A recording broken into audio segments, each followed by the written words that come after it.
Hello, my name is Greg Anderson. I'm the chairman of the Sandwich Historical Commission, and I welcome you to this next hour or so where you will be watching the latest meeting that we hold every month for the Sandwich Historical Commission. Our job is to preserve and promote and protect and advocate for the assets and anything that is of historical nature in the town of Sandwich. This is our meeting. Welcome to it, and you're welcome to join us in person the first Wednesday of every month at 6 o'clock.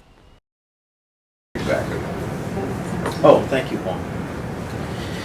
Okay, so we are going to start up the meeting. I will call the meeting to order at 6:04. We probably have one more person showing up. The first item on the agenda is a review of the September minutes. They have not been produced yet. Brandon has not sent them to me. He was going to bring them, but what I'm going to do is just move that to the next meeting and we'll review it between now and then. Correspondence, statements, announcements. Actually, before we do that, why don't we go around the room, because we have some folks that are new to us, and probably you guys can hold off until you speak, just so that we can keep order of who is who. But just so you know who we are, I'm Greg Anderson, the chair of the Sandwich Historical Commission. Carolyn Crowell. Lisa Hassler. I'm Deb Rich, the archivist here. And my name is Bill Dakin. And I'm Dave Schwader, and I'm the vice chair of this operation. Yes, you are. And we have Teo, and we have Paul from the media, and My name is Vale. I'm just here because I'm a painter, I'm an artist. I have this dream about pictorial presentation of the history of Cape Cod. So I just want to see what you guys talk about. I'm into paintings, different things, okay, from the age of sail and different subjects. great. So basically, I'm looking for a venue. I have a lot of artist friends on the Cape and off the Cape. It's going to be like, if I can ever make it a live, it's going to be like 100 to 150 paintings. Wow. But Well- it's mostly nostalgia. Are you Great. with the Sandwich Arts Alliance? They're a pretty good group, actually. I find it. We're gonna give you. We're gonna give you I know. some. We'll connect you up. But Okay. This is great. Welcome. Thank you. Can you just spell your name for me? It's long. You better than A business card? Make it easier. Okay. Let's go on to There you go. correspondence. Thank you, Bill. Correspondence. The first thing that I wanted to bring up was Mr. Miller's communication, Bill, that Yes. you had sent to me. Can Yes. you share that with us? Yes, I'd be happy to. I sent a note to everyone at the event that I didn't have a chance to go over it. I got a letter, a handwritten letter from a gentleman named Stauffer Miller, who I know. And Stauffer is a former Cape Codder, and he moved a number of years ago. He's a retired dentist. He moved a number of years ago to outside of D.C. in Leesburg, Virginia. He has published a couple of books about Cape Cod and its involvement in the Civil War. And one of them was Cape Cod and the Civil War, and the other one was Hoisting Their Colors.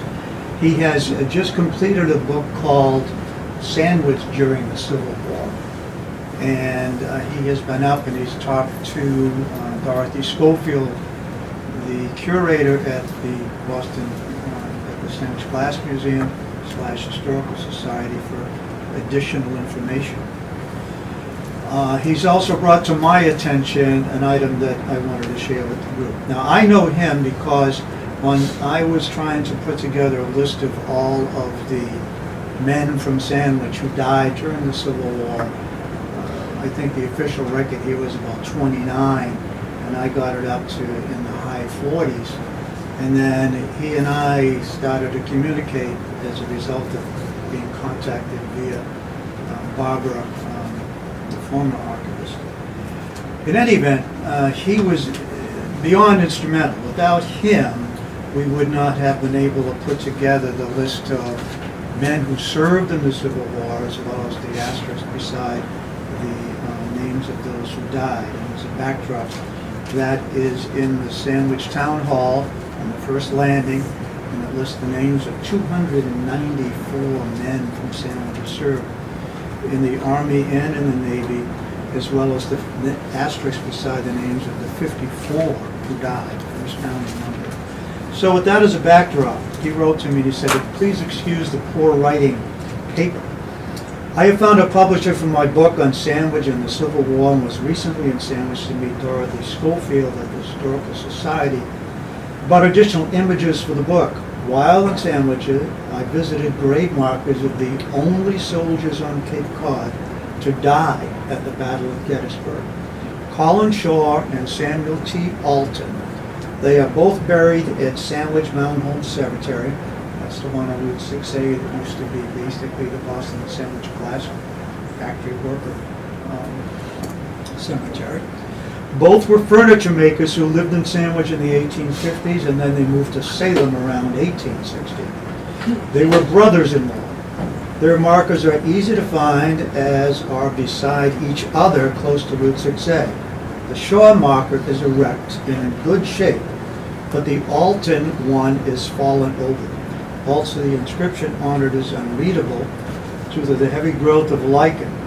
I was wondering if the Alton stone could be stood up, possibly moved so as to be beside Shaw's, to maybe have some of the lichen removed. These two markers are two of the most important of Cape Cod Civil War markers with gripping stories associated. So hope they can get proper care. And I brought that up because Jennifer, who's not here tonight, I guess, is the person who's been leading the charge to restore the stones in the different cemeteries around town. And I know the work is almost done, perhaps Yeah. it's done. Almost. Almost, and I was hoping that with some wide latitude, that we could take that gentleman's work and direct him to this one stone of Mr. Samuel T. Alton to remove the lichen and to have it straight. Is this the Cedarville Cemetery then, or? I'm sorry? I say, so this is the Cedarville Cemetery? No, it is not. Okay, That's that's the why I was dog. curious. It's the other one. And so that, because when you first described it, I thought it was the other one, and then when you Yeah, it were is. talking about Jennifer's work out It there. is, well, you know, Okay. it has to be Um, a bit of a leap. What is the ownership of that cemetery? The town owns it. The town, okay, because somebody at one point had said something about that being private. No, Okay, no. then I'm glad to hear that. There's only a couple of private ones, and this is not one. Um, The town took over overseership of Okay. the cemeteries decades ago. So that's the backdrop, and he's going to have the story published. And when I talked to him, he has a lot of unique stories about some of the people from that were involved in the war. Not all of them are great wondrous stories, although they are interesting. There are a number of people who signed up for the Civil War and got the bonus and then deserted. Yeah. And then they would come back and sign up in another town and get the bonus again. There are other people who signed up and were captured by the Confederates and then held in prison and given the alternative. Either you can stay in prison or you can change your mind and fight for us. And they did change their mind and they fought for us. But to prevent their being known, they changed their names in the event that they're possibly captured by the Northern forces, and then they would be subject to court-martial and perhaps execution. So there's those things in there, and he must have some gripping, not that these men did that, but he must have some interesting tales about these two men who died at Gettysburg from Sandwich who were buried in town. So if the book comes out and someone says, geez, I think I'll go down and look at their headstones and find one toppled at best embarrassing. Yeah. Wow. And not paying proper recognition of people who died Wondering, for a period of time. So Yeah. that's why I brought it forward. Great. I'm wondering if the Sons of the Union Veterans of the Civil War would have any interest in something like that. I have no idea. Is that your group? I am a member of it, and now the closest camp is in Carver, but Well, let me ask you. I do, you know, I do. Now that you bring it up. I do know people who I could ask and probably get an accurate answer. So you'll remind me of the names, Bill. Yes, I'll do that. yes. Jennifer Madden had sent me an email on the Cedarville Cemetery update, which I will share in a bit, but she also said, wish I could, she said, I would also like to participate in the discussion about the Civil War gravestones that Bill brought up in case there is no reason to continue the discussion into December. I am in favor of repair and cleaning for these gravestones, and of course I'm happy to help with that, but would advocate against moving gravestones from their original locations in order to suit their convenience today. That seems right. That seems reasonable. There would be no participation about, or no greater contribution than Jennifer Madden on something like that. And so I wanted to make note of that Good. as well. Good. All right, Bill, thank you. I received an email, and thank you, Bill, for forwarding it, but after I read your email, I realized I did have the email from Chris Skelly from Mass Historical Commission. He had sent out an email which stated that a draft of the 5-year 2018 to 22 Mass State Historical Preservation Plan is now available and is attached for your review. The purpose of this plan is to reflect on recent accomplishments, discuss any current challenges and establish goals for the coming 5 years. While prepared by the Mass Historical Commission, the plan draws on the wider preservation community for collaboration, input, and direction. We would greatly appreciate your thoughts on this draft document until November 10th. We would greatly appreciate your input. Questions and comments on the plan can be sent to Chris. We look forward to hearing from you. I was on a nice airplane ride to a client, and this was fantastic reading. Have you seen any of the earlier iterations of their plan?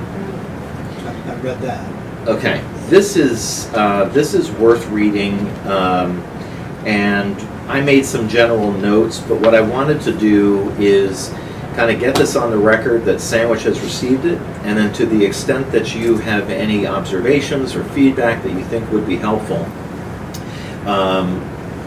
let me know, and I'm happy to forward it along to Chris. There is also, this got my brain thinking, and I'm going to talk a little bit about a strategic plan a little later, but this came at a time where I'm really trying to think forward about how we as a commission, we as a group, be a little bit more proactive than reactive, and be insightful and mindful and participatory and collaborative. And I like some of this stuff, particularly, and Bill, I think you mentioned it in an email, that they really want to be involved, meaning should be involved in our wing school discussion, and may even be able to play a part in supporting some of the things that we're doing. So I have a good collaboration, communication with Chris. If you have not received this, I'll send it to you. I'll send it to you anyway. It's a big document, but it's easy to read, it's easy to flow through, and it's worth any input if you can offer it. Just one rapid comment. Yeah. One of the things that jumped out at me, and then the light finally dawned, when they were featuring, I forget what town it was in, but historic buildings that were about to be demolished by this particular town until one of the historic groups got involved in it, and they were able to save this landmark building, series of buildings, and keep them and have them restored on the exterior, but on the interior, believe it or not, they were used for housing. So this is the theme that I know as a commission we have not taken a position with regard to whether the wing school, what it should be used as. We're just taking a position that it should be retained, the original building as the exterior and safe. But as a private citizen, I've posted stuff on Facebook to say, I've seen so many towns take an old school and make it into 55 and over housing, and then that thing jumped off the page at me, so that's what I said. Yeah. Well, it's a good read because they also, to Bill's point, they're talking about things that the state has done. Oh. So there's some case studies in there Finance it, yeah. that kind of makes you think. And Lisa jumped on that too, we sent a note around that said Massachusetts Preservation Financing could be available. So- Right, yeah, there's tax credits that a developer who's experienced would know about and would take advantage of when it's investment property. Right. Okay, so that is that. It's nice light reading. Did you already send it out? I must have missed it. Did you? I have not already sent it out yet. That's good, I was afraid that. Yeah, me too. Oh, I definitely was sent it like, to you. In fact, I hand delivered it to you. Since You don't I remember? turned 70 1 month ago today, I've been worried about losing it. Oh, no. Now you I know. would not download something like that. No. I'm not consistent with steroids. Yeah. And with my lap. Well, here's what I'll do. Maybe what we can do is print a copy. It's 80-something pages. If you want a copy and you can take a hard copy, we can maybe do that here. Yeah. Pass it around. Yeah. I can even increase the font if you'd like, Carolyn, so it's easy to read. No, that's all right. All right. We could get this up to about 700 pages if we increase the font. All right, so that is that, and okay. I received an email from Lisa, and Lisa, I might just kind of kick this one over to you to kind of explain, but there is a larger discussion that I think we want to have, and maybe we don't, and maybe I just, it's not worth perseverating on, and we just go as we go with each individual situation. But regarding 44 Water Street, a friend of Lisa's reached out to her as it relates to some flooding and some water mitigation issues that need to be addressed at her home, and she reached out to us to say, geez, what can I do and what can you recommend?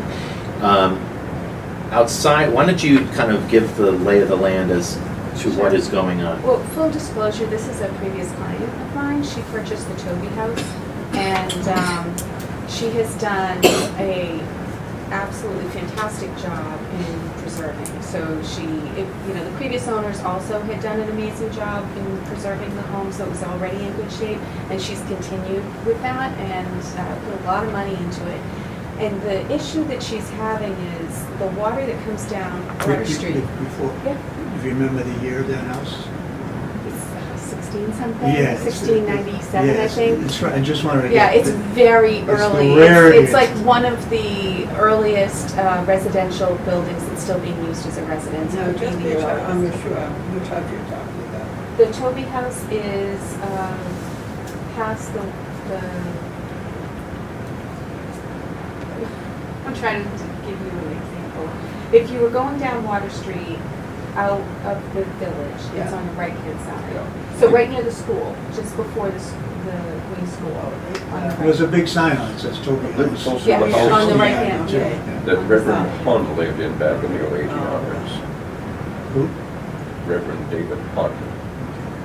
Yeah, it has an important history to the town, and I would say, It used to be very good. Rhododendrons, most of yeah, it Yeah. still has a lot of rhododendrons on it. Yeah. It has like a little pond in the back. it. So anyways, the water that is coming down Water Street is seemingly going right into her driveway. So the pictures that she sent show that the curb is kind of deteriorated, and there's a lot of the sidewalk there is deteriorated. And as we know, there was an accident that happened recently. Maybe you heard about it, where someone got hit on Water Street. So there's some issues with the curbs and the All she has to do is sidewalk. talk to the public works department, and they'll put a berm in. Well, she did, and they said that it's her problem, that it has to do with deterioration of the apron of her driveway. But the pictures kind of show, you can see the water coming across and down into her driveway. It's not, a whatever natural problems flow. exist Right. at the location of her driveway, the water is originating further out, and it's directly coming into her driveway. So the question was, she said, this is an important historical asset to the town. I'm doing my very best to preserve it. I'm, investing lots of money into it. Can the historical commission, write a letter maybe, or somehow advocate on my behalf to see if we can get the town to maybe take a look at this and fix it? So I don't know what our role should be or could be, but this seemed to really be coming on the heels of the discussion that we had just recently about that other beautiful historic home up on the hill in the village that is not being, is kind of being left to fall to pieces. And, the angst between the homeowner and the town and misunderstandings and miscommunications. But in that case, the house is not being preserved and could be lost over time. In this case, we have someone who is really trying to preserve the building and they need help. So I have to kind of excuse or recuse myself a little bit because it is a private client, but I think that it's an important discussion of what our role should be. Reminds me a little bit of the discussion that we had with John Cullity some Yes. time back Right. about the reconstruction of Old County Road out there. Right, the swale. Where they had they ended up redoing it to rectify the Okay, problem. my sister had trouble with the town water going in the drain pipe. She cut back and they finally came and raised up the berm. They had to enlarge the apron and a low car dragged its underpinning on the height of the beam now if you don't go that the right way. So she had to keep after them and they finally did something about it. But you gotta keep Well, after this has been 2 years it's been going on and she's Yeah, been but how after many them. times has she nailed Well, that issue? I think one of our missions is to preserve and protect the historical assets of the town. Doesn't necessarily say the public assets of the town, it just says the assets of the town.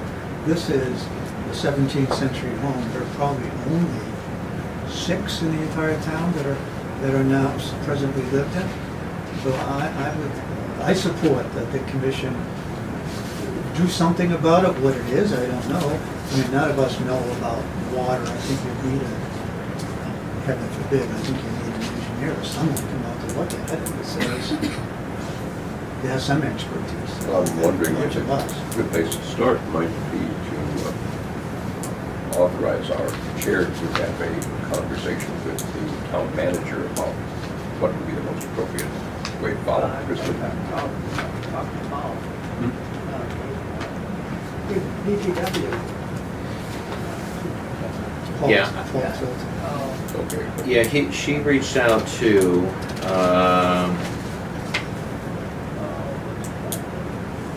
I don't recall Paul, superintendent. Stephen Massey. He works with Paul. Okay. So this is the discussion. We are in a position to help in these, individual privately owned residences and structures as well as town owned. I wholly support that. I think we should. What I don't want to do is advocate for something that we don't really understand. And if I talk to her and I talk to, Paul or anyone at DPW, I'm going to hear 2 different stories, and I don't really understand how to decipher that. But what I wanted, I guess the question that we should be asking is, to what extent do we get involved in these types of things? I think that we should. I think that when someone reaches out and says, I'm looking for some help, I want to be the group that can say, we'll do whatever we can. And then here we make that decision about, is it a call to Bud? Is it a call to, is it a letter and then a follow-up to say, hey, look, whatever needs to happen, there should be some sort, from the historical perspective, we want to encourage full discussion. Just to at least lend a voice to support her. I would recommend that we talk to Paul first, to the Public Works, before we get, but. Okay. Okay. Oh, good. Okay. I suggest that you let me pull the historical asset file as it stands, so we have a better understanding of what's there, what's been done, but to be able to reference the historical work and the uniqueness of the property when you talk to the town. Okay. And certainly, you know, do you have, are there photos that show the water running across the street? Because I think that's important. Yeah. Because if the water's crossing the street to get there, that would seem to. Yeah, and it wasn't paint a going difference. down the street, it was Yeah, going right. across the street. Yeah, that's And in confusing. fact, we may have a photograph of the home taken in the 1970s when Russell did the asset files that would show a different story than modern photographs. So, And I believe this is in Macris, so I could send you the Macris file so that you know that she referred to too. Okay. You know, maybe when people, maybe getting them in touch with the right people, because I agree, I think probably an engineer needs to determine what the real root cause Yeah. is, but maybe, you know, getting her in touch with an engineer who would be able to assess that for her. Okay, so I don't think we need a motion on this. It's just a decision that when these come up, I think we want to welcome them. If someone is having a historical asset issue that they need an extra shoulder behind, I think it should come up to us. This just came up, you know, the Nye Homestead to me was a little bit of an obvious one. This just came up in the context of private residence, and I just wanted to make sure that we were going in the right direction.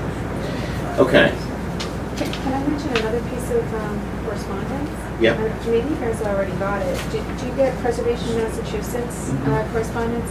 So you know that they're doing the unveiling of what they found out from cruising the Commonwealth, and that's November 9th.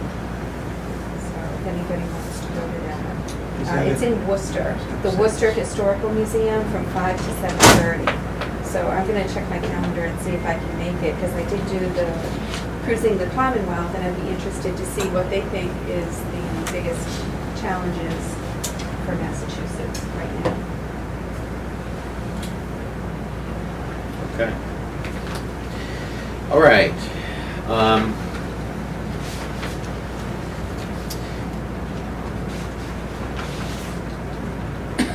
Okay, we got these three items done. Anything else on correspondence? Okay, let's go to public forum, which is where I'd like you, my friend, All right. to speak. So if I could just have you three introduce yourself with your name and your address. My name is Carl Johansson, concerned citizen of the wonderful town of Sandwich, Massachusetts, 28 Oxford Road, East Sandwich, Mass. Commander. Ray Torval, Post Commander of the American Legion, 4 Beer Street. And George Potts, Service Officer for the Post 188 American Legion, and live at 3 Bedford Place, Forestdale. We have one other member who's not here, that's Rob Dinner, but he doesn't live in Sandwich, but Great. we'll be at the next one. Excellent. All right. We have a 4-member committee from the Post. We're trying to establish something. The commander will get into one part of it, and I'll get in the beginning of it. And I feel this is important from a historical point of view.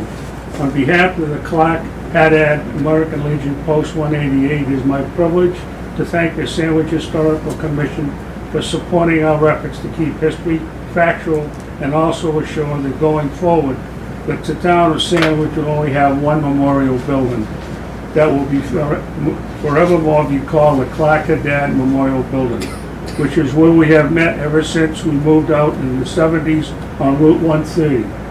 This was a very important decision made also by the members of town meeting, that the present building located at Dewey Avenue will henceforth be called the Sand Hill Community School/building.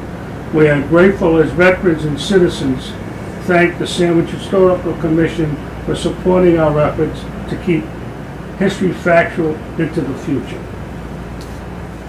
Now I want to get, perhaps a little insight is needed for some. The Department of Defense officially listed November 1st, 1955 as the start of the Vietnam War And today happens to be November 1st, which is a very appropriate thing, seeing how we're doing this before Yes. the Historical Commission. And the war ended on April 30th, 1975. The Vietnam War Memorial in Washington, or as most call it, the Wall, since Memorial Day 2017 has 58,318 men and women who died during the war, inscribed in the black granite marble. Each year on Memorial Day, there are other additions as they find, as they are able to establish identity, they renew that each year.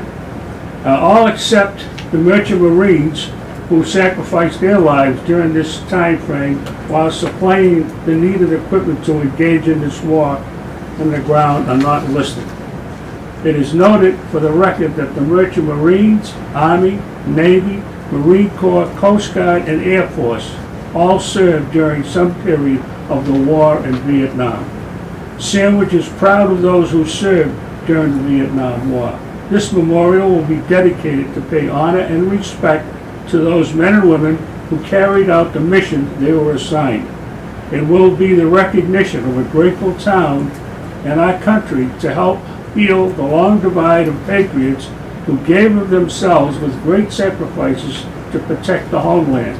It is my humble opinion we all remember this Vietnam War and hope we never again send our sons and daughters to battle without a clear message of victory. We come before the Sandwich Historical Commission to request an approval of our project by this commission. It is our wish as members of the Clackadat American Legion Post and also veterans to give the proper recognition to those men and women from Sandwich, a memorial whereby they can come by, touch, and also say a prayer of healing for anyone that they may know that has served during the time period of the Vietnam War. Sandwich also has Vietnam veterans that have moved here to live their final days. It is our hope that this memorial will be a reminder of another time that they who served our country with dignity and courage carried out the mission they were assigned.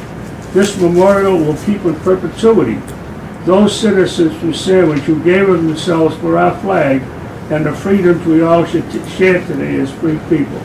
I'd like to have Commander Ray Torrell he'll explain the national attempt, and then we'll go on from there. Great. Thank you, Carl. So this is from the President of the United States. It's a proclamation. As we observe the 50th anniversary of the Vietnam War, we reflect with solemn reserves upon the valor of the generation that served with honor. We pay tribute to the more than 3 million servicemen and women who left their families to serve bravely, a world away from everything they knew and everyone they loved.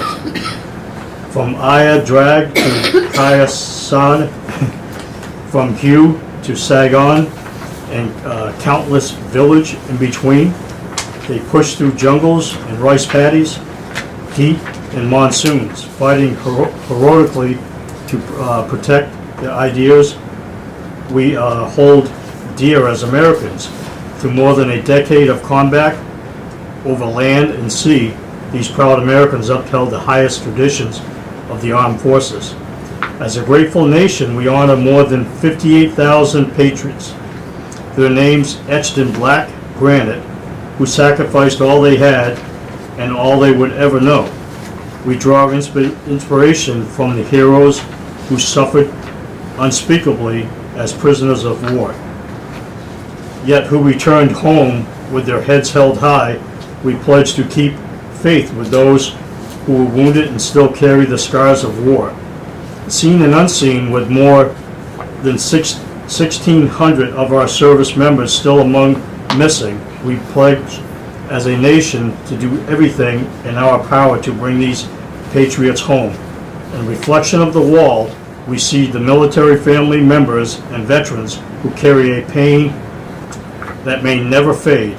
May they find peace in knowing their loved ones endured, not only in medals and memorials, but in the hearts of the Americans who are forever grateful for the service, value, and sacrifice. And recognition of the chapter in our nation's history that must never be forgotten.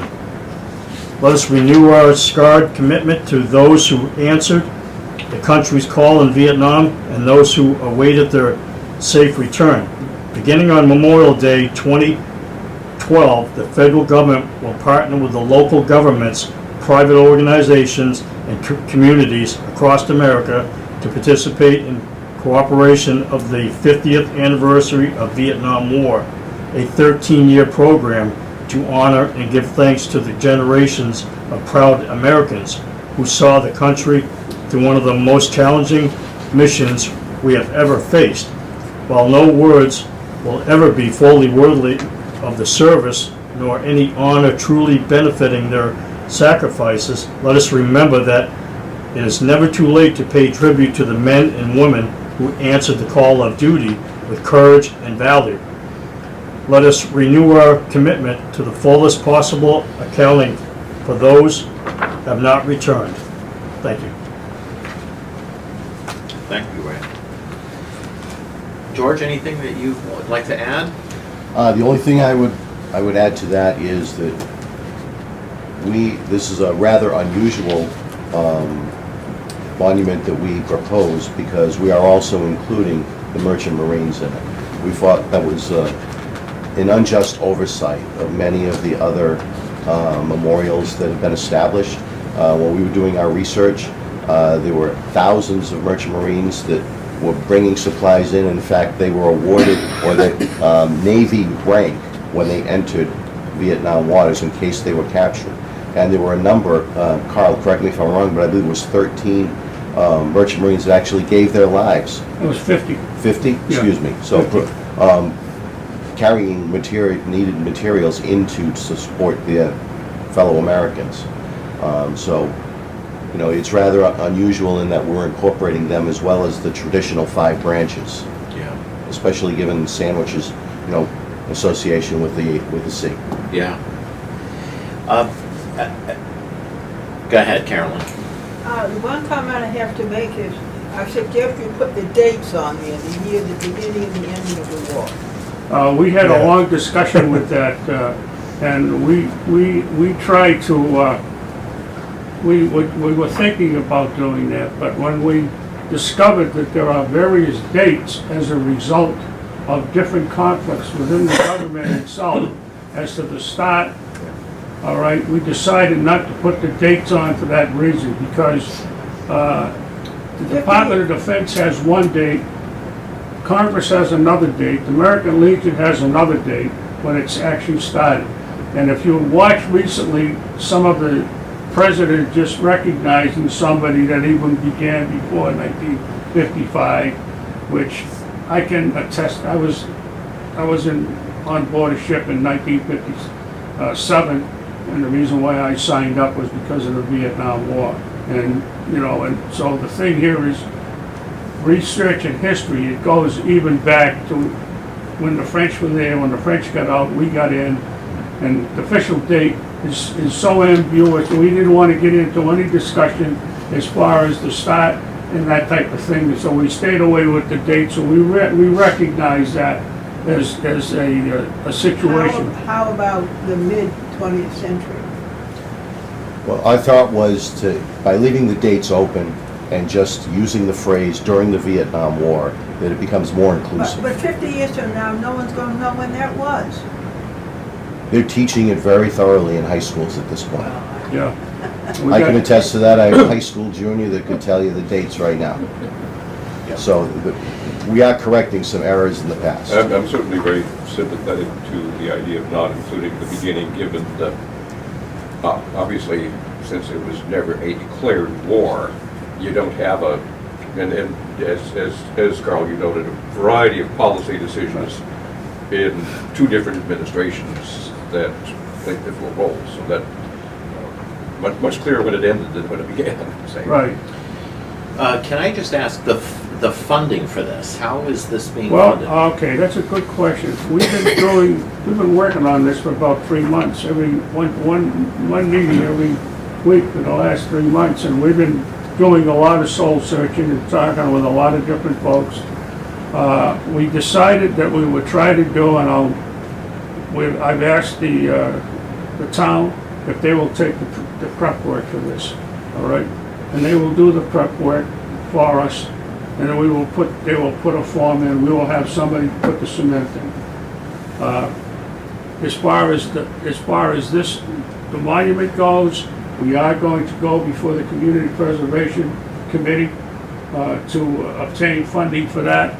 And we're trying everything we can to keep the cost down as much as we can, which is, we have some folks that will be donating some of these items that you see. These are all brass medallions that will be glued onto the monument. This will be brass and as well. This is the symbol of the Vietnam era.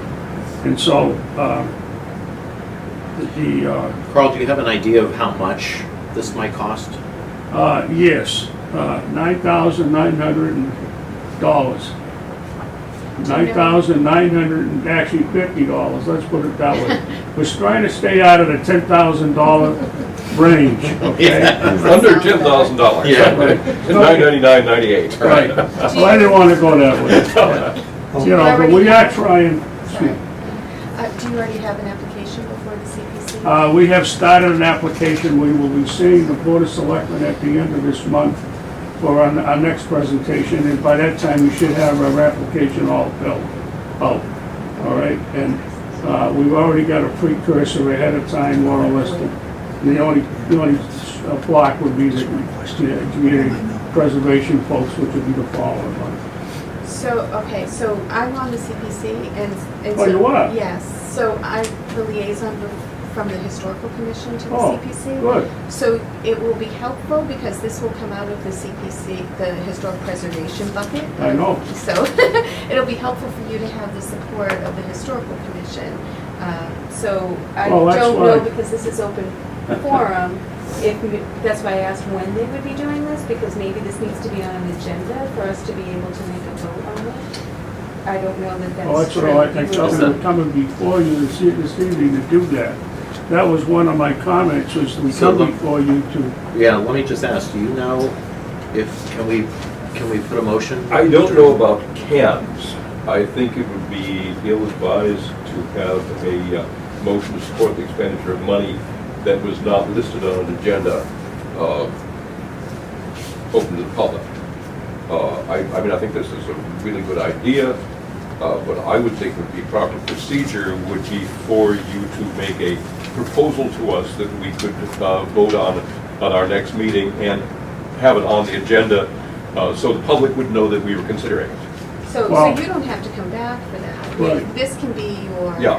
your proposal, and then we could vote on it next time, but our vote would be before the next CPC meeting, so Okay, you but- won't miss that. all right, the thing here is though, we really don't need the approval of the Historical Commission to get financial. We're not looking for financial from you folks. Yeah. No, Just looking but for you an need, endorsement. you An need, endorsement.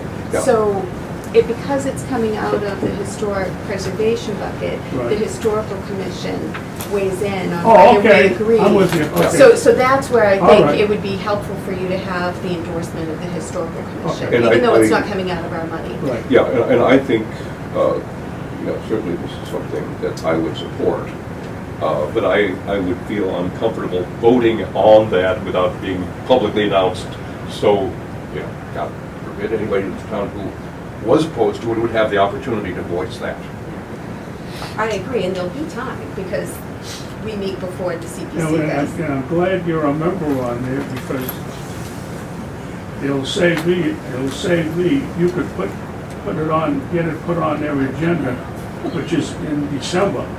We have to meet the December mark, and in December when you meet, It's the first Wednesday. all right, of the first month. Wednesday, all right, so it's the same meeting night that you would have a meeting here then, right?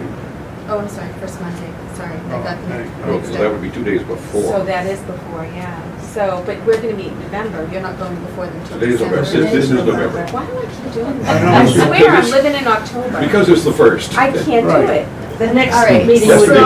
December 6th Well, for us. Before, So we- I have a couple of questions before we Yes. get to approval Right. process. Yeah. When you and I, and this is all respectful, don't think I'm anti any of this thing, but I got the impression, I'm talking about scale of this. I thought when we were talking originally, it was going to be relatively lower profile than. Well, the profile on this is 36 inches, it's 3 feet high. Yeah, but I'm thinking in terms of the other World War II one in front of the library is relatively small, World War I on Jarvis Street is relatively small. But that was one thought. You know, I'll tell you, what we try to do, if you look at the picture here, we try to superimpose it where we believe it's gonna, we would like to get permission from the Board of Selectmen to okay. The Board of Selectmen still have to approve where we're putting this, okay? That was my next question. I think it has to go before the HDC too, doesn't it? Historic District Committee, I would expect so. Right, so What? they'll weigh in on that part of it, the HDC. So the HDC would have to approve The it Historic also. District Committee, I already called them, they said they had nothing to Oh, do with it okay. because it's not a building. okay. Okay. That's I what thought I they was did- told. I That's thought they good. did No, you're stuff right. like You'll be fences right and. then. I think it does. Is this, where is the Civil War, the Soldiers and Sailors Civil War Monument? The big one, Yes. over here, There. way over to the right. You see Oh, how- okay, to the Just, left. you see just a little. Okay, okay. All right, and what we did, we went down and we took some measurements, Yeah. all right, and we laid this thing all out, you know, it's whatever, to try to get, initially it was higher and bigger, all right, and we said, no, it doesn't, the profile doesn't fit in, Okay. and we try to make it, we try to look at this from an aesthetical situation, so when we're looking at it, it's not gonna be overwhelming, but it should, and at the same time, it's not gonna be overwhelming. Right. And when you go, my little technical thing, Yeah. because this officially is known as Eaton Square. You Okay. probably know that. I get know that. the rest of that diagram at home, I didn't bring, I might It's have it. because it was Mr. Eaton who dedicated the monument, paid for the monument that's right. himself. Now, there's probably only 3 of us in town who know that, but I think. Right, well, we were trying I to think it's figure worth out. remembering since he's the one who donated it himself. Right. Okay, that's all I have. Oh, it's So, Mr. Eaton's first name. I'll get it for you. William. William, okay. William. Possibly, yeah. But anyway, and as you can see, And this is part of a national, maybe you want to elaborate on that? Is this part of it, is it not part of a national Attempt. commitment Yeah. to get every city in town to have something within their communities? Carl, if I may, we partnered with the 50th anniversary of the end of the Vietnam War. It's a national commission. We partnered about a year ago. We wanted to recognize and honor everyone that served during that time frame, and as a result, we wanted to do something more tangible to reach more than just the veterans. We wanted to reach the population, the residents in town, you know, so that they could express their appreciation for these folks that have, quite honestly, been overlooked, especially given the amount of attention that, you know, the folks returning over the last 20 years, or actually since the Gulf War, have received. We thought it was only appropriate that we, you know, extend an additional effort to the Vietnam era folks. Is there no other Vietnam memorial in town? In town, there's a very small addition on the Korean flag that states it, just a couple of lines. and it has 1961 as the start date, which is wrong, Wrong. okay? So is this, It is a national effort, and they And try If to you reach read as the many last people as you paragraph can. there, okay. Barack Obama, by virtue of, I call upon first state and local officials to honor veterans are fallen, are wounded, and was unaccounted for. is every town doing it? They should do it, but probably not. Okay. We should do it. Yeah, no, I just wanted to put it in perspective, Mhm. that you're doing this in part of a national trend, and I don't know if any other towns on the Cape are doing that. Is this what you read from? Yes. Can I have a copy of that? Yep. Do you want another one? No, one is fine. That's great, yeah. The thing of it is, it's a national attempt. The Post has decided to accept it as a challenge, all right, because it is a challenge, because other towns haven't got into it yet. And our wishes are that when this, and we have no doubts that this is gonna happen, all right? because it's just a question of time and how we meet the goals, you know, that type of thing. I would suggest to solve our dilemma that we're not obligated to have the meeting the first Monday of the month so much as we have to notify when we're gonna have it. So I'd suggest for the December meeting, we move that up to like the first Monday before Thanksgiving. At that time, we could vote on it prior to CPC. May I suggest? Or some date in It- there. It cannot be a Monday if you want to use. We the could do Or Wednesday. the Wednesday after Thanksgiving. Thanksgiving's early this year, so the last Wednesday of November is the 29th.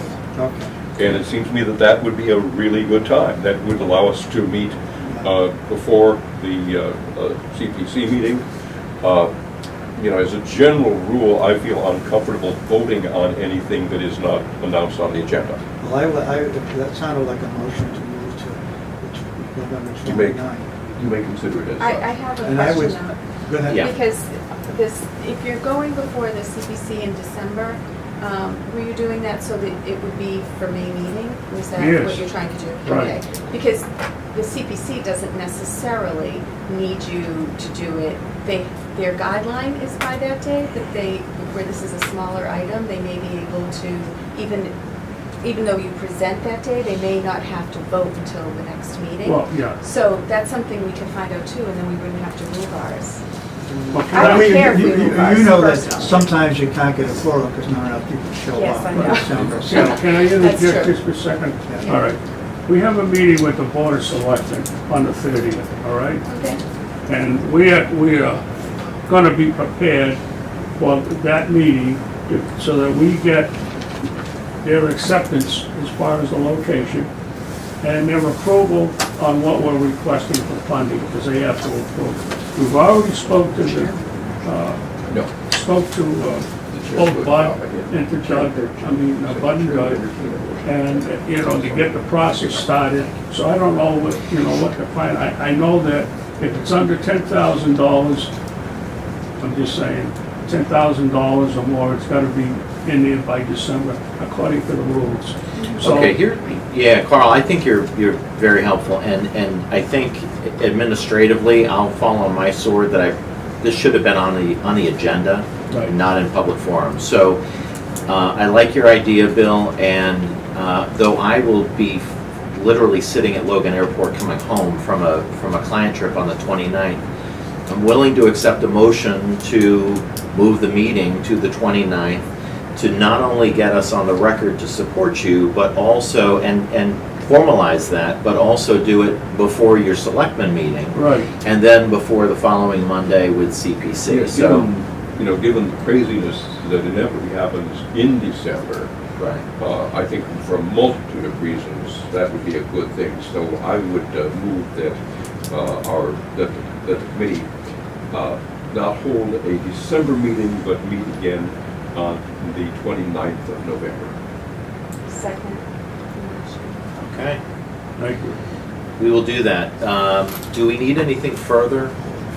Oh, I'm sorry. Well, all the people in my voice, in my head, said it was approved. All in favor? Aye. Okay, That's good.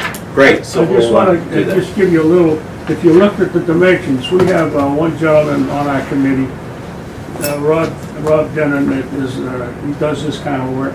He's very good at it, and we've had a lot of back and forth on it. This particular stone here that you see here will be very, it'll take like 5 or 6 months to get it made. And we're pushing for November 11th next year, Veterans Day, to have this done and in place. All right? Is this two different stones? Is this like polished and not polished? Is that how it goes? I think this is two different polishes. It's the same It's stone with different, yeah. two Yeah, different this that would finishes. be is two-tone sharp. color Yeah. polished, Nice. black polished granite with unpolished gray. Very nice. That'd be very attractive, And yeah. you'll see that this has its own base, but we will have a footing underneath it. All right, as, you know, as part of, and we're still waiting for. And the footing is at grade? Yeah, and the landscape, we're still discussing how we want to do that, because and if you'll notice on this picture right here, in the front, there's going to be some brickwork. It'll be dry brickwork right here. So if people want to come up and pay their respects, we want this to be an open situation. We don't Okay. want to have just grass and flowers. We Right. want to give the opportunity to actually, come up and say a prayer, if that's what they want to do. Carl, do you have a copy of your comments? Sure. If you don't, you can always email them, but if you, oh, perfect, great. So I'll just add Make those to the sure I record. give you all three here. Well, I appreciate you guys coming in, and, Thank you. Thank you very much. I apologize for the inability for us to formally do something, but we are happy to accommodate later this month, and we'll keep you posted on how that unfolds. Well, that'd be great, Thank you very because, like I said, we've been doing a lot of background work. We got a lot of loose ends to tie up, but, Just as a little aside, you probably already know this, but when you go before the CPC, it's helpful if you have a few bids that you can say well, if it's under $10,000, we don't need it. We only need one. Okay. Just That's the so- reason why we're doing this. So that you only have to have one. We're trying to make this a clean situation for everybody, all right?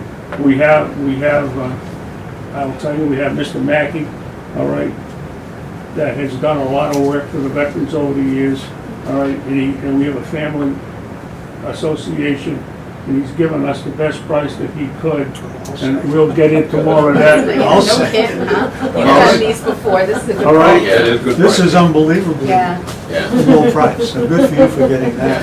All right, Thank you very much for coming. all right, thank you. Yeah. Yeah, thank you. I'll keep these, right. You want to keep these? Yeah. Thank you. If I can just have the two of you guys just write down, I just want to make sure I'm getting spelling correctly, so I just want to have you write down your name again and your address. That'd be great. Okay, so anything else on public forum? I'm assuming no. Thank you. And if there's any problems, this gentleman has my email if you have trouble, Great, all right? We talk a lot. excellent, Get some nice conversation going on. great. Thank you, Carl. All right, thank you, welcome. Anything from you, my friend? Public forum? Is anybody here from the Heritage? Jennifer is. Jennifer Matt? Our absent member is works the Heritage. Oh, I've already emailed her. Okay. Okay, so no, beyond that. It wasn't a total no, but it was, I don't think so, but I don't think I'm done yet. I think the idea appealed to her, but I couldn't nail her down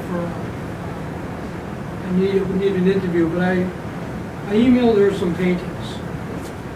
I've got a lot of professional artists who are on the Cape, and starting with, my idea is actually starting with the construction of the Cape Cod Canal, construction of the bridges, sharks, whales, shipwrecks, hurricanes, you name it. Dr. Beale, he's my country doctor when I was a kid. I don't know if you guys knew him or not. Yes, sir, obviously.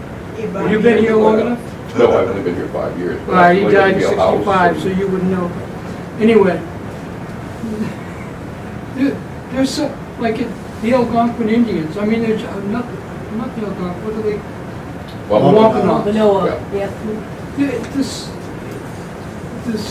The interesting subject matter for pictorial presentation of the history of Cape Cod is as long as your arm. Okay, there are just so many things. I cannot do it all myself. Thornton Burgess, Peter Rabbit. It just keeps going and going and going. The Dexter Gristmill, but I'm not just talking about Sealand, I'm talking about the entire Cape Cod. And why I'm here, for 2 reasons. Just to see if you talk about anything interesting about the history that I didn't know about. And the other thing is I'm looking for a venue, a big place to hold. To hold a show? To hold an exhibition of paintings on the history of Cape Cod. That's what I'm looking for. Well, certainly for that kind of thing in Sandwich, Doesn't even have to be a Well, I sandwich. mean, if, I'm just I saying. live here, that's why I'm here. You know, within Sandwich, certainly anything like that would likely be coordinated by the Sandwich Arts Alliance. I don't want to get into bureaucracies. Okay, I mean, that, I mean, I've think- worked for, I'm Yeah, up to here with bureaucracies, I'm not interested in that. This is an example of one of them that I've done. That was Nantucket, the fishing village, okay? And where was, pardon me, Vale, was that? My name is Vail, V-A-I-L, just like Vail, Colorado.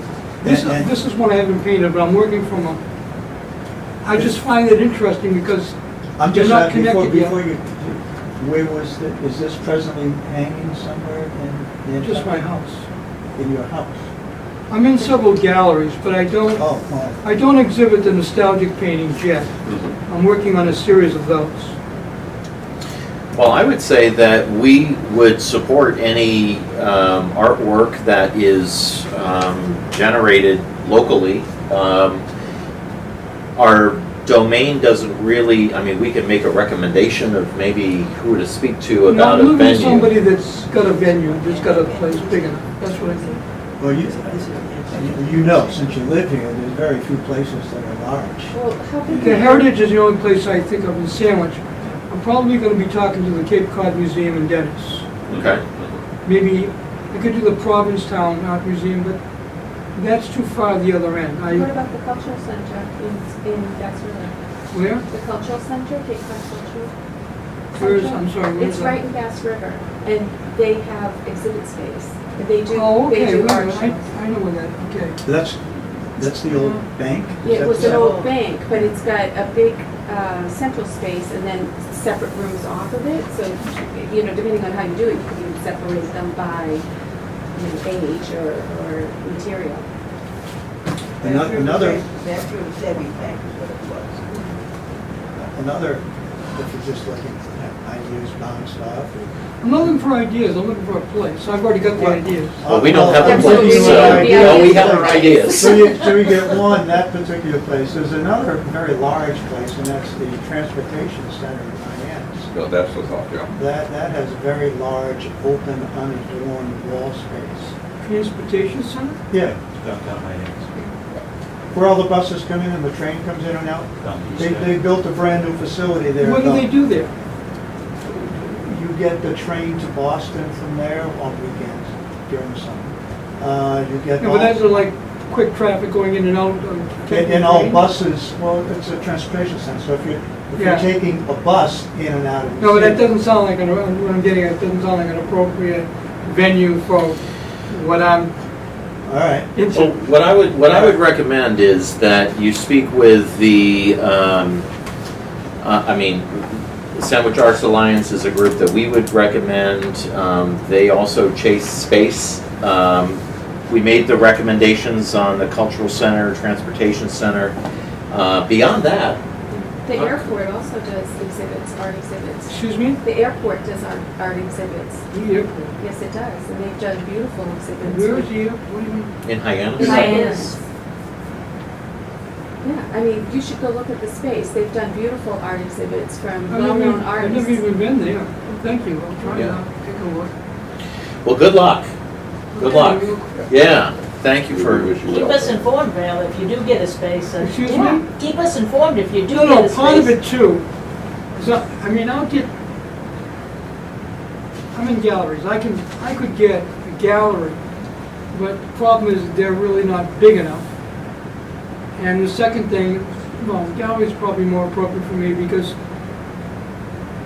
the idea was, and the Heritage probably has an endowment, so they don't give a rat's, but it would be 50%, the paintings would be for sale. So the artist would get 50%, the venue would get the other half, okay? And if we're talking about, I mean, these paintings sell between, no offense, but like the art line, those are mostly like what I call enthusiastic amateurs. I'm talking about professionals. And so this could, the sale, if it took off, and it would have to be nationally advertised, we're talking quite a bit of money. okay. And it's Well- always about the money. Well, Like you guys get, let us you know have a what- budget, right? No. Historical? No, You don't get a no. budget from the town? No. No. No. We used to get $500, but You know, A Oh, year. that's insulting. You know, Yeah. the chief thing, I guess I would want to say is that the kind of questions you're asking are things that we probably just don't know much about. And I think that's one of the reasons why we have mentioned the art lines more, because it Sandwich. I'll talk that- to them, but I'm Yeah, just, I mean, but the they- art lines are those paintings that are out there, aren't Well, they? they have Yes. things painting, various things around town in lots of different ways. But I'm just saying, they are going to be getting much more familiar with venues and things of that than we are. So in a sense, for us, you're asking people who just don't know too much about the things you're talking about. Right. Okay, Vale, thank you. thank you. Thank you for coming. Absolutely. Let's go on to old business, cemetery update. I want to give you an update from Jennifer. I'll just read you what she said. Hello, Greg. I did a walkthrough of Cedarville last week with the restorer and Doug Lapp. They have work to complete on 4 of the 49 gravestones on their list. They have already completed the work to the wing tomb. The completed work looks great. During the course of the work, they found several footstones which had been removed from their original locations in the cemetery and used as shims for other gravestones. They will re-erect 2 of those at no additional cost to the town.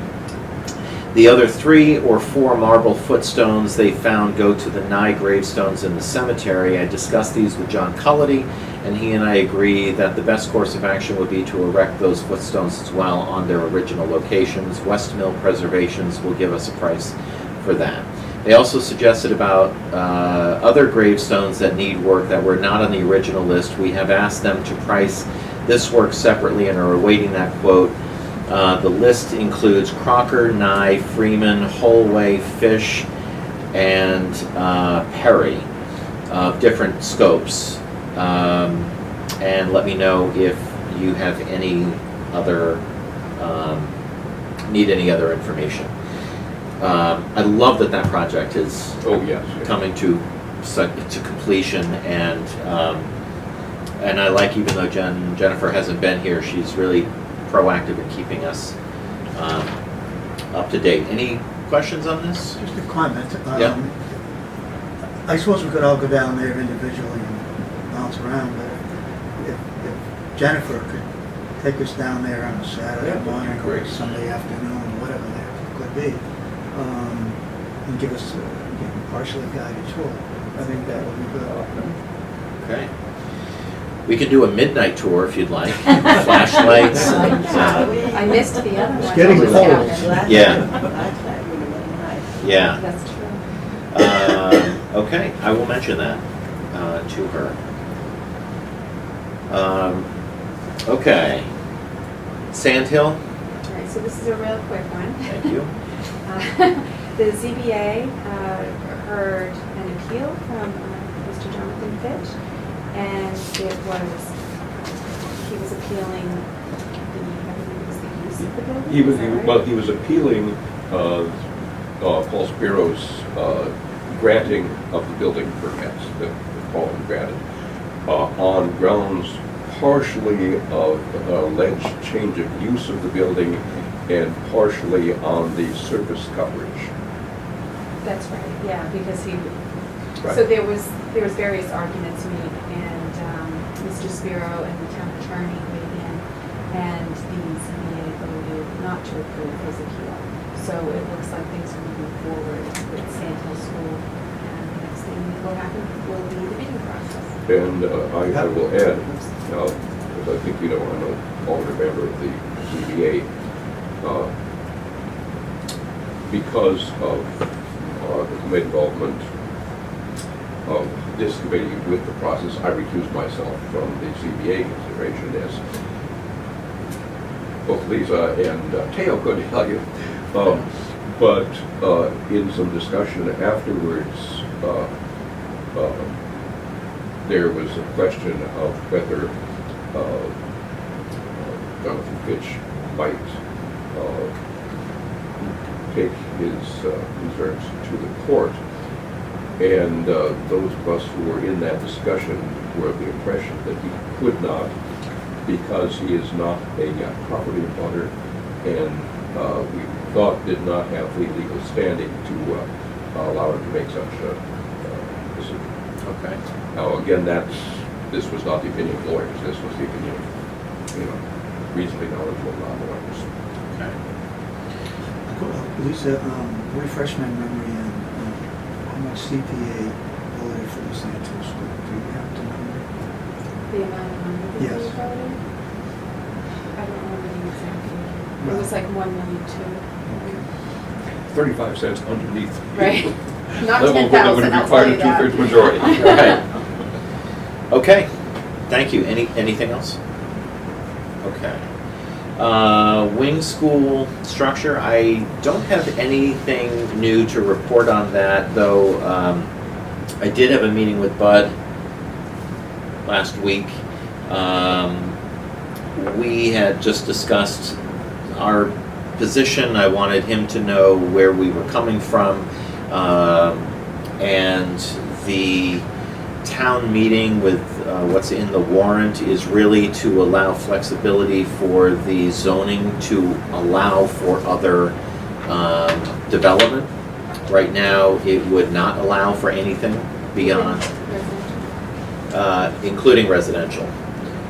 It wouldn't allow for residential? It would. Oh, it would. In the new zoning overlay. Okay. So when he and I spoke, he said, let's, which I agree with, let's get that overlay so that we could develop anything, and then there would just be, it would just be a regular process to be able to get a developer in there, or, whatever structures or anything. But I said it's really not of interest to us as to what goes into that building, that it's just preserved. I feel like we got his support on that informally. It was a good conversation.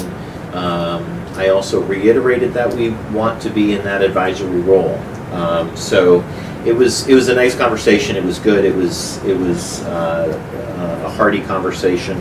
And I also let him know that we're reaching out to HDC to really work a little bit more collaborative as best we can. So, but there was nothing of substance about the wing school, except he and I had that general discussion, among other things.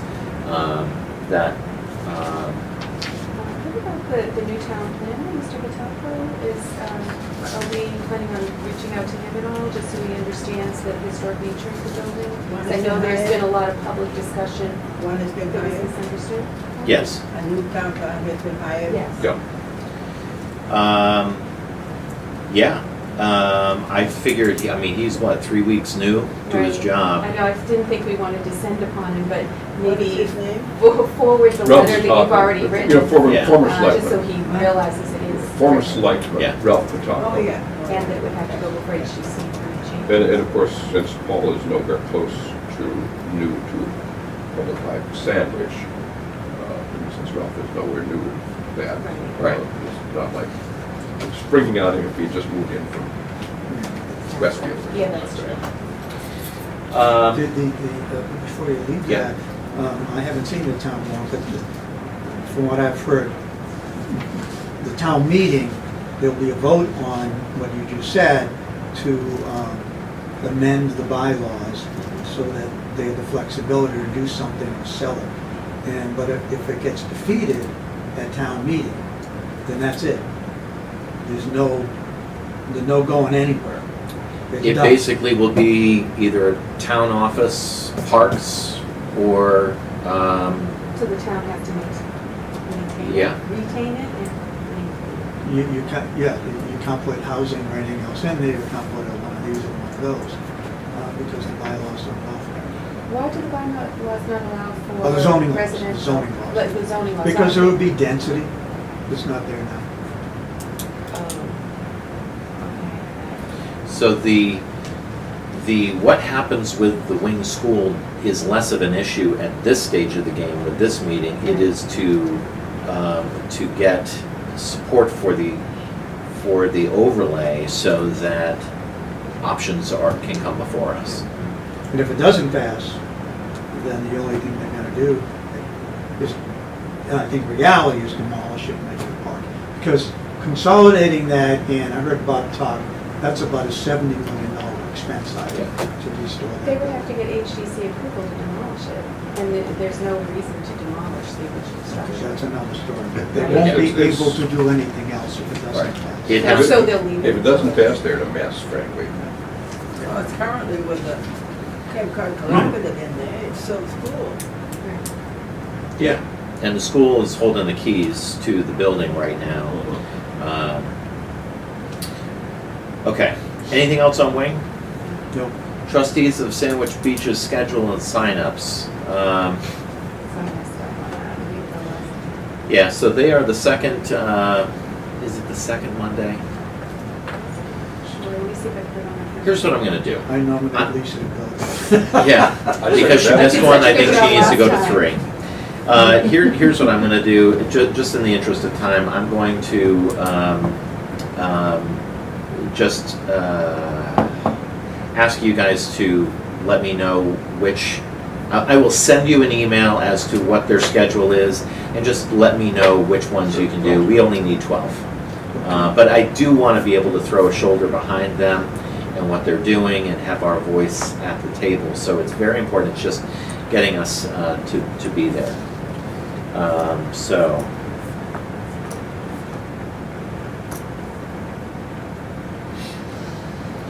Okay.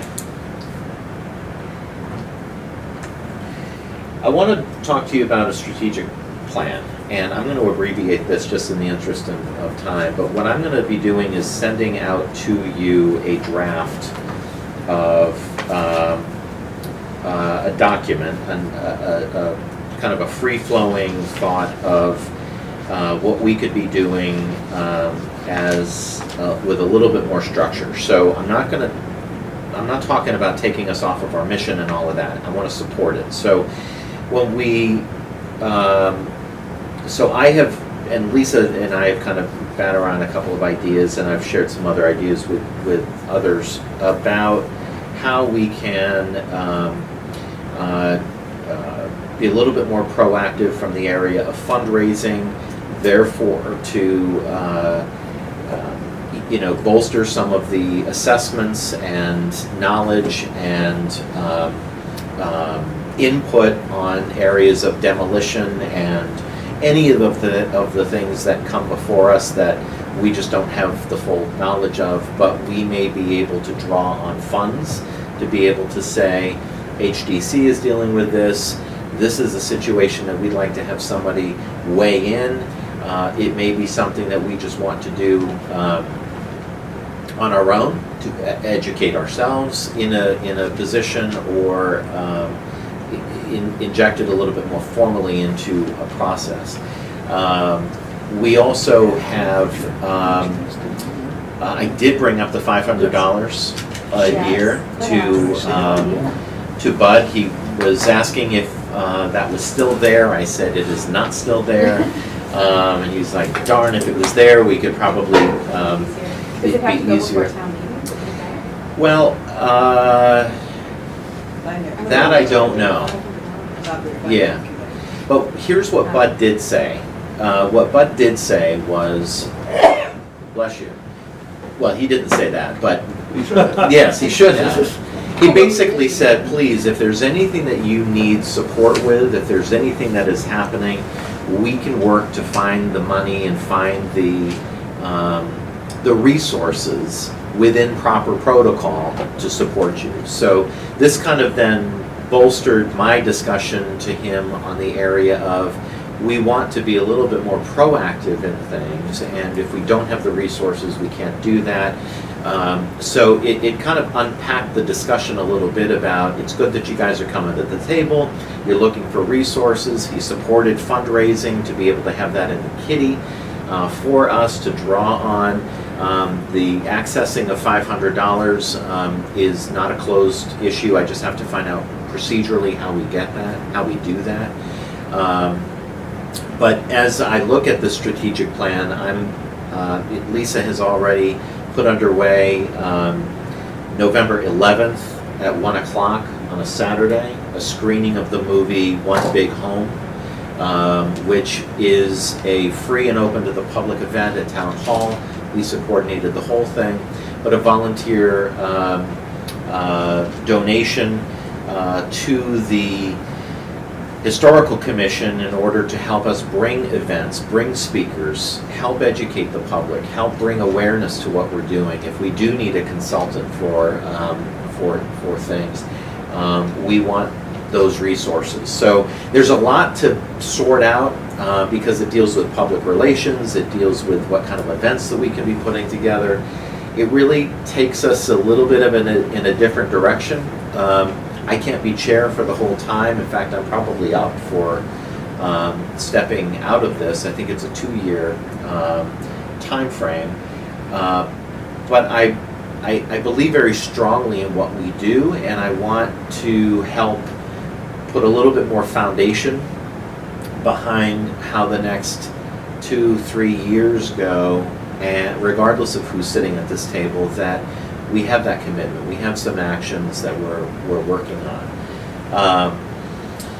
So what I'm going to do is send you a kind of a draft, and then whether it's for November later this month or our next meeting, I'll just ask for some feedback and then open discussion on it and poke holes in it. Tell me I'm all wet, whatever it is. I don't want to overburden and overwhelm, but I will also say one of the things that I'm interested in doing is focus on recruitment.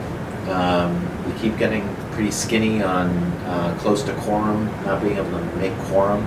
So I'm interested in growing this. We have one more active member or one more member, and then we have like 7 alternates that we can bring on, which is too much. But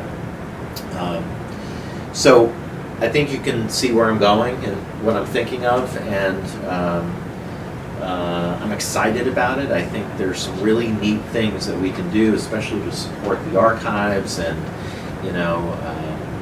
so on and so forth. I could talk all night about it, but I won't. Any questions about? Yes, I know. Why was that? Well, I would just like to say, if you guys could please help spread the word, because we're kind of that November 11th. 1 o'clock upstairs in the town hall. Is it 1 o'clock? It's at 1 o'clock. 1 It was o'clock. going to be later in the day, That's but the if there's thing I something saw was going on, 3. there's Yeah. originally it was going to be at 7, and then there's another fundraiser that evening at the 9. So I don't want to, if anybody wanted to go earlier so that it wouldn't conflict with that, we decided to put it earlier. So if you can share it on Facebook, we can put it on the website. Yeah. I don't know how to do that. Here's what I've already Then do 1 done. o'clock and not 7 o'clock. 1 o'clock, yeah. 1 o'clock. On November 11th, that's a Saturday. This press release is what I wrote that went out today with Lisa's help. So I sent it to the Enterprise Broadsetter, Cape Cod Times. I posted it on our Facebook page, The Sandwich Scoop. Sent it to Mark Schneider. Put it on the Board of Trustees Facebook page, and then I sent it out to all my nerd friends that are at Sandwich and said, share this. So anything that you can do to do that will be great. The only question that I have as it relates to this, and I plan on being there, is the context of what we're going to do that afternoon for the 15, 20, 30 people, however many that are there.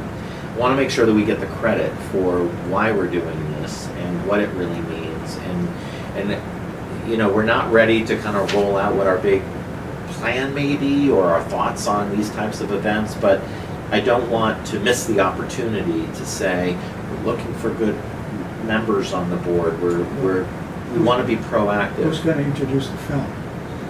Well, Why don't I introduce you? Because I haven't seen the film yet, but I'd like to say a couple things as it relates to I would love to. setting it That up. would be Are you ideal. talking about the blind? yes. Yeah. you can. So I will kind of call the room to order, if you will. I'll kind of get it. Great. And then you I don't even can, need to talk, you can introduce it and, say what, because there are, for preservation, we want to support preservation. and- Right. and I think that you being the chair would be the logical person Well, to say that. But I think to you to pass it off. I to think Scott, that's the film is good. good. Yeah, yeah, yeah, we'll dance. yeah. We'll dance. We'll figure it out, but I'll take the lead. I'll take the lead. And it also, because of my professional life, they do not want to be associated or make it seem like my real estate affiliation is behind this, because they're not. It's coming from, personally and volunteering in the historical commission. So I Yeah, have to don't be- worry, we'll figure that This out, is but better I'm, than the proper introduction, I think. Yeah.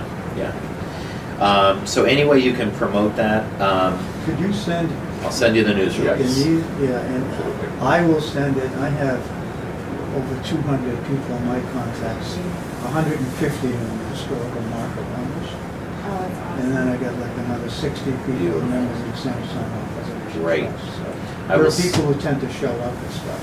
Yeah, I mean, I'm not saying 150, you might get 6. but- Yeah. That's okay. Six works. yeah, great. So, nice job, Bring your everybody. husband, your kids. Right. Yes, exactly, Every warm body helps. right. Even the cold ones are okay. Well, and this is going to be aired on SCTV, right? All right, so anyone out there who would like to come and I love it, support you're talking to the historical camera. commission, Oh, you folks out in television We land. would love to see you November 11th at 1 o'clock at Town Hall upstairs. It's a really great movie. It's a documentary. What'd you say? It's Free. free with voluntary donations, and the donations would go towards the Historical Commission, and we would use that towards events and supporting preservation in the town of Sandwich. Okay. We're over half an hour. Okay, Deb, Yes. I want you on the record for the things that you're doing and just kind of update us almost on a monthly basis. I think this would be a great standing topic for you to just, again, get on the record with the things that you're working on in the Okay. archives. Yep, now I do a monthly report for the Friends of the Sandwich Town Archive, so I can clearly do a monthly report Great. for the Historical Commission as well. Some of the things that I'm focusing on, well, the main thing I'm trying to get done is the indexing of the collection in an electronic format. What we have, how can we search it without having to go through volumes and volumes of paper records, which is the way we're doing it now. Yeah. In support of that, I have also applied for 2 separate small money grants. One from the Cape Cod Foundation and one from Cape Cod 5 to in some way encourage, support interns to work in the summer, preferably high school or college interns, just to do some of the mundane indexing and listing of the items. It's not exciting, but it's interesting if you're interested in historical photographs. So we've got those 2 submitted. I don't know, we haven't heard back. I don't think we will hear back until the first of the year to Okay. see if we get something to help us as encouragement for kids, either gift cards or some kind of small Yep. payment fee, something like that. Yeah. My personal project that I'm working on that I'm really excited about is digital newspapers. We want to digitize our historic newspapers and make them available online and searchable by date or by Like the keyboard. Sturgis Library. Like the Sturgis Library. Now, see, I like that we've looked at 3 different options. One option, and I won't name names, but one option is really, really cheap, but awful. Get what you pay for. You get your money's worth, yeah. And then the option that Sturgis uses is really pretty good. I mean, nothing's terrific in this field, because what it's doing is using optical character recognition to try to pull out keywords on a pre-printed document, which is really, really hard. But their format and their style, the one that Sturgis is using, is a whole lot nicer and a lot more intuitive than the cheap version. There is a 3rd version that doesn't include a cloud solution in which we can have the data hosted. But it's probably the cheapest and may be a good interim answer for us. It's to, every time we get newspapers microfilmed, we get them digitally available as well, but on a hard drive, locally available, not available on the web. So these are the three things we're juggling around to see what kind of money that we can spare. And I'm almost thinking that I'd like to go with the more expensive version of the software that I like, Right. with a small test group. You know, we have some historic newspapers that didn't have a very long run. Yeah. So maybe, What kind of money are you thinking? Like what? well, the cheap money is about $125 a roll. Expensive money is about $1,000 a roll. What is it? It depends on how many pages. There's a roll of microfilm. I'm gonna say it's about, it averages between 600 to 1,100 pages per roll. So the How many rolls do you expensive think? version is about $1 a page. So- My feeling is, could you go to the CPC for some of this funding in addition to other grants? I'm thinking about that.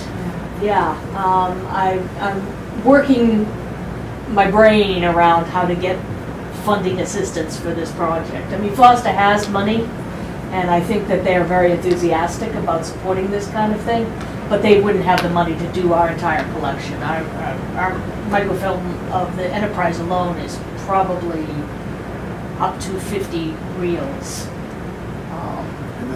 And how far back would the newspaper go? Are you- Certain newspapers, we have the entire run with some missing. I mean, there's always going to be some missing papers.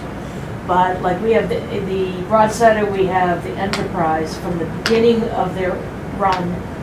The Broadsider we ended in 1999, microfilming it. And the Enterprise we have up to the current day. What's the beginning date? Yeah. What year? For the Enterprise, 19, it's right on the tag over there, I can go look. No, We're talking like early 1900s? What are some of the earliest newspapers you have? Oh, Huh? more recent. What are some of the earliest newspapers that you have? We have the Observer, the Sandwich Observer, we have one When- called Seaside Press, Give me the a, Independent. we Seaside have Press. Seaside Press. give me a ballpark of the dates for some of the early ones. The earliest one I think we have going back to the middle 1800s, 1858, 1860. That would be very useful. It would be A fun, searchable as well as database. fun, to just play around with Is it. it maybe worth going far back and then up, That's to my a certain plan, time frame because and then hook most off of the newspaper publishers are indexing their papers from when they started indexing, which is Yeah. like the mid-90s Yeah, up till now. So if I start at the beginning, Yeah, we can sort of try to catch up to where all right, and maybe on an annual basis, there'd be a reinvestment in funds. Right. To say, okay, now we're gonna go another 100 years. Right, or- and if we couldn't, for any reason, for a particular year, if we couldn't invest in that particular, it wouldn't be a tragedy, we'd just pick it up when we could. Right. no, so if the village broadsider went for quite some time, and then it fell by the wayside, and then Yeah. it started up again. So Right. You get And- the original, We've made decisions based upon microfilming it in terms of the content. The Broadsider used to be a more news, yes, it used to be the town. used to be newspaper. the town newspaper, and then later on it got to be more fluff, a little bit more fluffy. there is nothing then, say, from back in the heyday of the Enterprise glass came around. factory or anything like that. There are a few that go back that I'm far. not talking about, earlier 1800s. I think the earliest goes back, I'm pretty sure it's the 1850s, nothing earlier than Nothing that. went back, say, to the 1830s. Oh, no, Yeah, no. That's what I was thinking too. It'd be nice to have a Oh, glass yeah, factory. Yes, absolutely. Yeah, Yeah. were they It had rated? to have been, That would be very useful. that period of dramatic growth of town, Right. certainly get newspapers. Okay, So that's my personal yeah, project that I'm working on that I'm very excited about. We also have had several recent donations of some note. Bill is looking at the journal, the Ewer Journal that we received from, Where are your white gloves? they're over Those here. were Oh, supposed to be put on. All right. I'm not such a You're getting- stickler. Wow. You're on TV, people. I think they're saying now that white gloves are not the way to go, but wash your hand before you start. Yeah, well, they have a new sort of a rubber glove that they are recommending for people to use other than the cloth I gloves. slid those white gloves on last month, and all I heard was, it was like I was O.J. Simpson. It was like all this ripping and cracking. I was like, I don't think that's gonna work. So you were acquitted.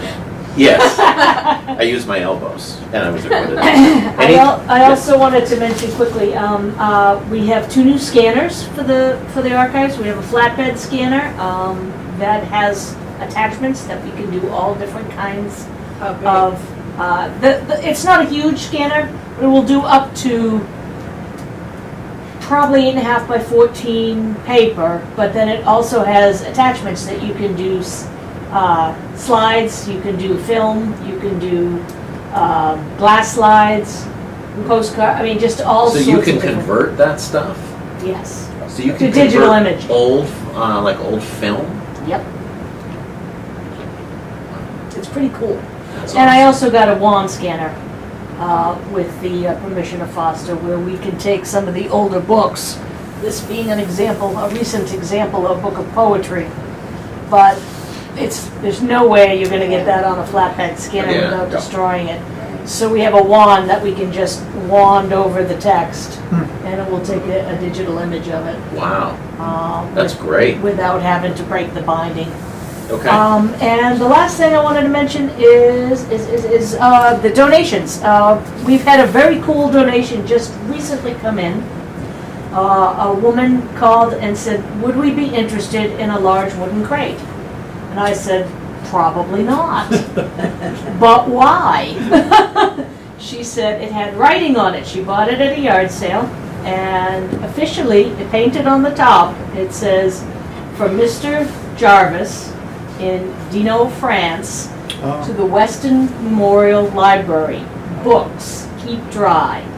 So it was original shipping crate for a gift of books that Mr. Deming Jarvis made to the Weston Memorial Library. Probably in around late 1800s, early 1900s. Would have been That his would son. have been 1800. His son, Would have been his yeah. son Oh, who- okay. who Oh, lived- Jonathan Jarvis.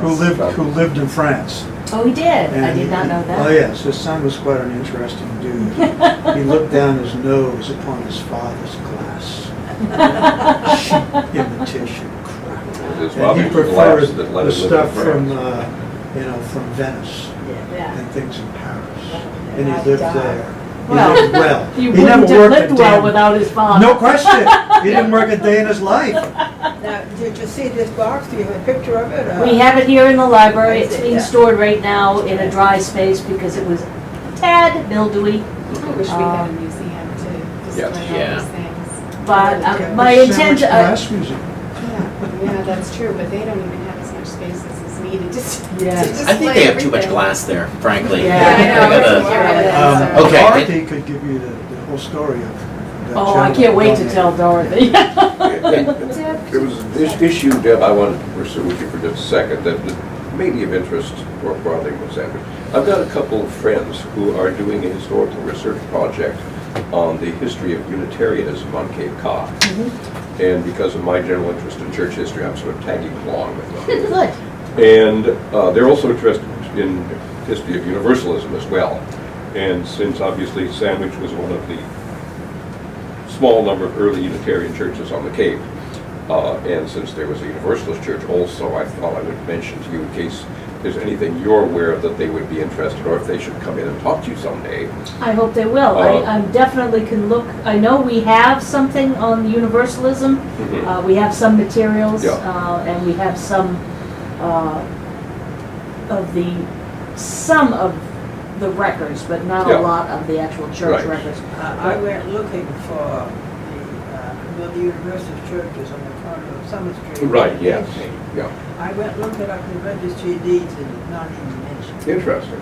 So I expect that probably whoever owned that land probably just allowed them. And that may well be. Yeah.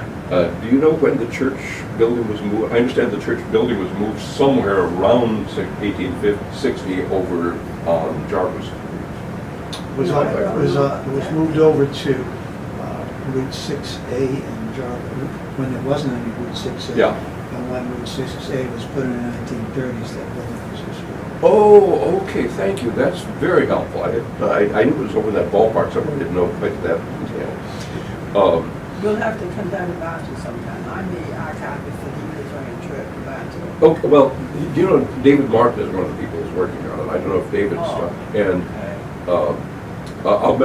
I will mention that to him. Yeah. And I know Nils Bachman has some involvement with what you're doing there as well, so I'll try to make sure these people get connected. I know we're going to be going up later this month to the Divinity School Library at Harvard, which is there's this wonderful thing, Sibley's Harvard Graduates, that has biographical sketch of every Harvard graduate up to about 17 to 80 something, Yeah. which, There's also certainly at Yale. but you would have had virtually no Yale alums who were Unitarian. photocopied all of that. Let's say very few Yaleys who would have been Unitarian pastors in the early talk area. Because Yale was, sort of the hotbed of Orthodox Calvinism. Yeah. And Harvard, one of the people I've been suggesting they've got to be more interested in is Timothy Hilliard, who's a pivotal person, I think, in the local scene on that. But anyway, I'll kind of make sure we keep connected with you on those things. Yes, please, have them call me, make an appointment. And I think after we have this little trip up to the Div School Library at Harvard, we'll probably even have a little clearer focus on things. Excellent. Thank you. No, You're welcome. I have another question. Oh. I know you're trying to make it, but it's too late. You've already gone a half hour. I'm actually- Give up. I know. One Dinner quick yet. one. I know. No, I know. Were you able to identify anything, or could you identify anything that would make a good fundraiser, whether it be a map, a photo, a drawing, or something like that, for the historical commission? Well, we have, there's 100 ideas that we could come up with. Could I come in and meet with you maybe? Yes. And we could talk about it? Because the Friends of the Sandwich Town Archives is looking to do something as well. I said it first. Yeah, well, Yeah, we trumped whoever it. gets to it. But there's several historic maps that would be of interest to people, and we just discovered a collection of hand-printed, beautiful illustrated Christmas cards done by Maurice Fawcett that were printed on her own personal printer. So they're adorable. And Yeah, That'd be nice. Well, I'll take that opportunity to double up and say that on November 15th, Raise you. yeah, Yes. on November 15th at the Sandwich Glass Museum at 7 p.m. that night is going to be a talk of the town featuring two people talking about the impact that the glass industry had on the sleepy rural town of Sandwich. And that's going to be a joint presentation by Dorothy Schofield, the curator at the museum, and our own Deb here, Rich, of doing the archivist, and they're both teamed up together. We've made this presentation once already. we have. And yes. it's going to be complete, I think, with a lot of graphic slides or pictures. Yes. So yeah. those pictures may prompt something. Yes. And I expect it to be sold out, as the last one was. So doors open at 6:30. Is that a fundraiser? No, it's free. Okay. And It's can an I outreach a program. question about that, because it's relates to some questions I've been having about the period and about Manning Jarvis. I've been reading a book called The Political Culture of the American Whigs. Fascinating. And, well, in respect it is, because, the Whigs were, the sort of classic Whig project was Lowell. These guys, many of them were industrialists who saw the development of industry as a vehicle towards social project, and you get these things like Lowell, where they built the factory, and then the people who, the company built churches and homes for the employers. And since this is, of course, roughly the same time as the rise of the glass factory, I've been wondering if anybody knows the extent to which the Boston and Sandwich Glass Company may have been involved in some of the same kind of social improvement projects that one saw in Lowell. And I don't know, but just the timing of it, and I can't imagine Deming Jarvis having been anything but a Whig. My guess is probably not, because in Lowell, those were all country girls coming in to work in looms. And then they had them all in one house, and they had a matron taking care of them, and then they had Bible reading and all that stuff. Whereas in here, and they constituted 90% Yeah. of the workers, but in the glass factory, 96% of the workers were men. Yeah, And they walked to work, and they didn't live in housing, so to speak. 80 of them were living there. Well, So I said maybe there weren't as many poetry to what societies extent, and to all that. what extent, for example, was the housing in the Jarvisville area subsidized by the company? To what extent were the 7 churches built in Sandwich between 1830 and 1855 beneficiaries of any Jarvis largesse? You know, Well, I those are can tell you- questions I'd be curious All about. right, I just gone too long, No, but I it's do fine. know that the Boston Sandwich Glass Factory, through Jarvis, donated a chandelier to every single church when it was erected. Okay. None of them exist in the town, Oh, but wow. there is one that Dorothy Schofield could tell you about. It's in Salem, Mass, I believe. What, do you have pictures of the chandelier? No, well, no. Because the chandelier that was in the University Church in Yamacourt, when that was sold to the Swan Pond people, which was in yesterday,